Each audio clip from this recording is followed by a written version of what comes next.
An electron moving parallel to the x-axis has an initial speed of 3.70 times 10 to the 6 meters per second at the origin. Its speed is reduced to 1.4 times 10 to the 5th meters per second at the point x equals 2 centimeters. Calculate the potential difference between the origin and that point. Which point is at the higher potential? Let's start with a sketch. We have the x-axis being horizontal. The origin will be right here, and we will say that the point x equals a corresponds to 2.00 centimeters on the x-axis.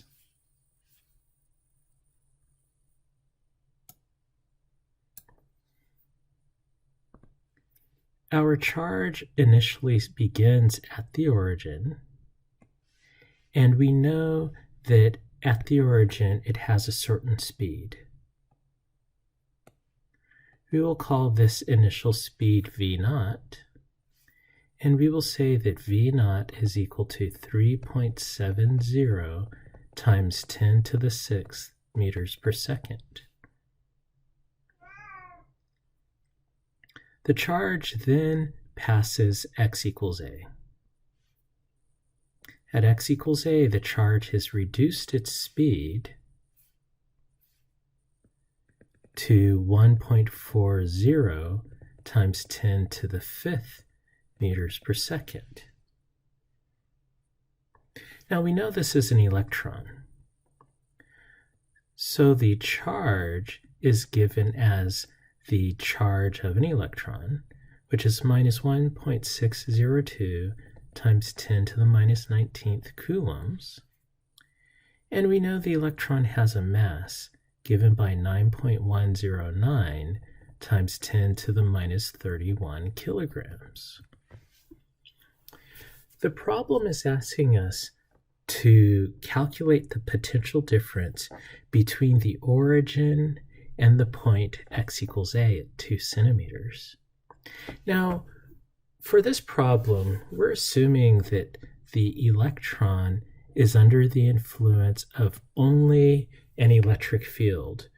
And that's implied because we know that there is a difference in potential between the origin and at the point x equals a. I'm going to ask the last question first. Let me rephrase that. I'm going to answer the last question asked, which says, which point is at the higher potential? We're able to answer that conceptually because we know that negative charges will accelerate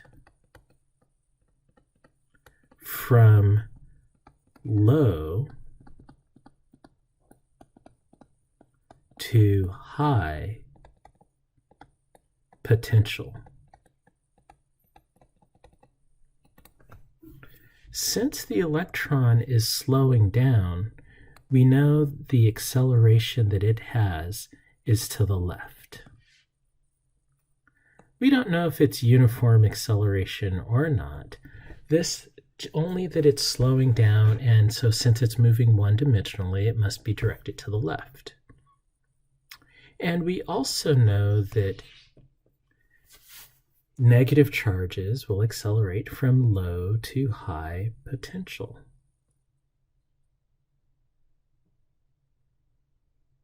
That must mean the electric field is directed to the right.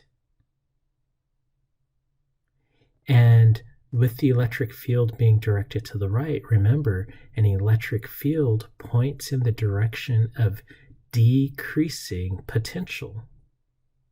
So conceptually, which point is at the higher potential? That's the point at the origin. That's at the higher potential, because we know that the electron is moving to the right, but accelerating to the left. So the electron currently is moving from high to low potential, and given enough time, it'll move from low to high potential. So we've answered that part of the question. So we will say x equals 0 is at the higher potential.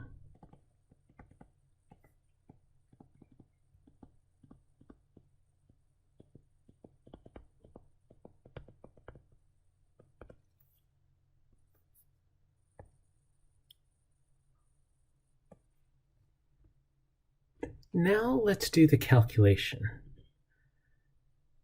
The question asks us to calculate the potential difference between the origin and the point. So I'm going to illustrate that by adding to our picture the variable capital V naught for the potential difference at the origin and the variable capital VA for the potential at point x equals a. Our goal is to find the potential difference. So the potential difference will be given as the final potential minus the initial potential. How do you think we can do that? Well, we should consider using conservation of energy. Remember, conservation of energy says that the change of total energy will only occur in the presence of external forces, external non-conservative forces. Well, in the absence of external non-conservative forces, conservation of energy tells us that the change of the total mechanical energy of a system is equal to 0. The reason why I'm influenced to use conservation of energy is we know that the speed of the electron changes. Whenever the speed of an object changes in the presence of a conservative field, and in this case that conservative field would be the electric field, because we know that there is a potential difference. Whenever there is a change of speed in the presence of a conservative vector field, a conservative vector force field, we should consider using conservation of energy.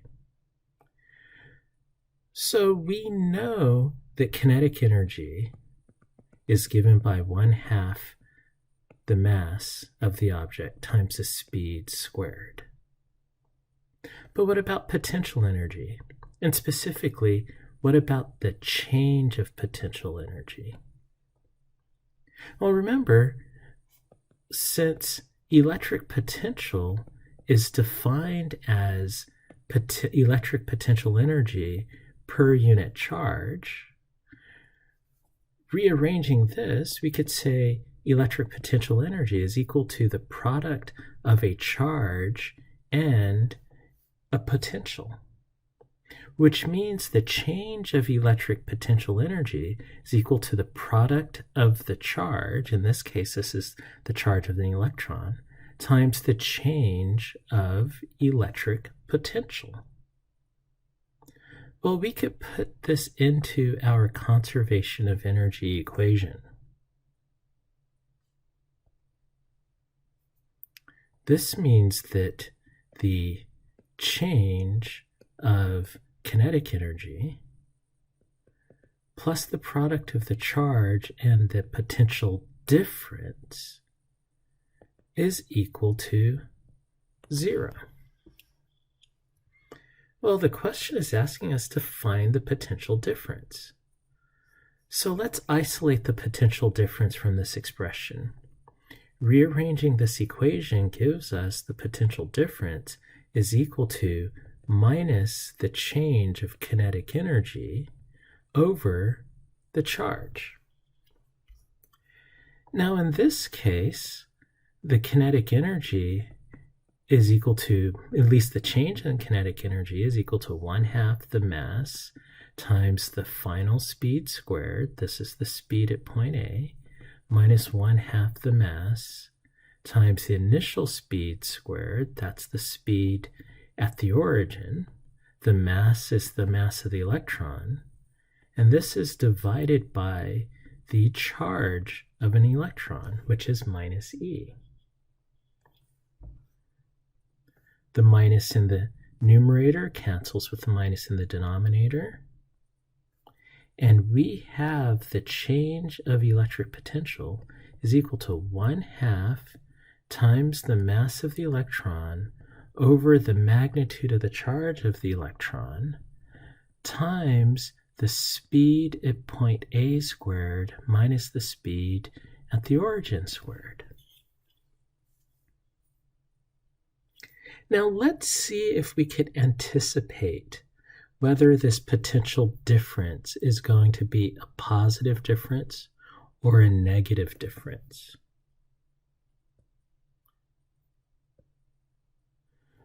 Well, when we look back at our picture, we know that the electric field that we drew is going from high to lower potential. Since the potential is decreasing, the potential difference is negative. Let's check that with our answer. So in substituting values, we have 1/2 times the mass of the electron, which is 9.109 times 10 to the minus 31 kilograms, divided by the charge of an electron, which is 1.602 times 10 to the minus 19th coulombs, times the speed at point A squared. The speed at point A is 1.40 times 10 to the 5th meters per second quantity squared. And this is minus the speed at the origin squared. So that is, and I'll just continue it to the next line, that is 3.70 times 10 to the 6th meters per second quantity squared.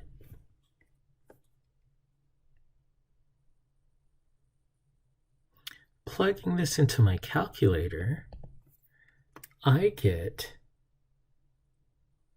minus 38.9, and let's see the units. We have a kilogram meter squared per second squared divided by a coulomb.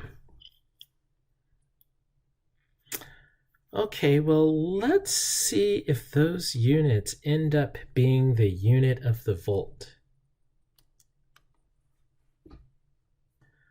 Well, we know that 1 volt is equal to 1 joule per coulomb. 1 joule is equal to 1 Newton meter per coulomb. 1 Newton is equal to a kilogram meter per second squared. And this is our Newton times a meter divided by a coulomb. So we get 1 volt is equal to 1 kilogram meter squared per second squared over a coulomb. So the units check. Since the units check, we could say that the electric potential difference between the origin and at the point x equals a at 2 centimeters is equal to 38.9 volts. And notice, I said 38.9. I said the wrong thing and I wrote the correct thing. The potential difference is minus 38.9 volts. What that means is the potential decreased from its value at the origin. Now, notice in our sketch, we already knew that. And we even committed to our answer early. We said at x equals 0 centimeters is the point at higher potential. We knew that conceptually because the electron slowed down. And because it slowed down, we knew the acceleration was to the left. And we know that negative charges, and let me insert the charges here, we know that negative charges will accelerate from low to high potential. So this is our reality check. Conceptually, we knew that point A must be at the lower potential, which means we have a decrease in electric potential. And quantitatively, we confirm that result.